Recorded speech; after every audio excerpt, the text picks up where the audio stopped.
இயேசு கிறிஸ்துவும் நானும்.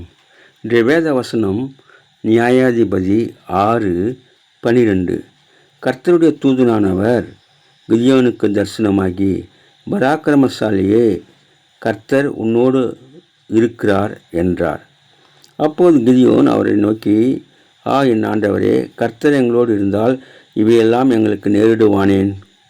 அப்போது கர்த்தர் அவனை பார்த்து, உனக்கு இருக்கிற எந்த பலத்தோடு போ, நீ இஸ்ரவேலை மீதியானியரின் கைக்கு நீங்களாக்கி ரட்சிப்பாய்.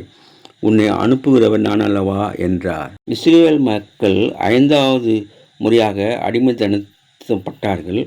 மீதியானியரிடம் 7 ஆண்டுகள் அடிமையாக இருந்தார்கள். மலைகளிலும் குகைகளிலும் ஒளிந்து கொள்ளும் அளவிற்கு கொடுமையாக இருந்தது. கர்த்தர் கிதியோனை 6வது நியாயாதிபதியாக தேர்ந்தெடுத்தார். கர்த்தர் கிதியோனை நோக்கி, நான் உன்னோடு கூட இருப்பேன். ஒரு மனுஷனை முறியடிப்பது போல நீ மீதியானரை முறியடிப்பாய் என்றார்.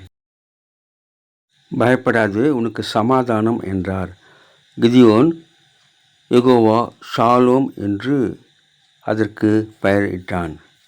Have a blessed day. God bless you. Give your heart to God and to man. Live in God's word. Live on your knees. Thanks for watching.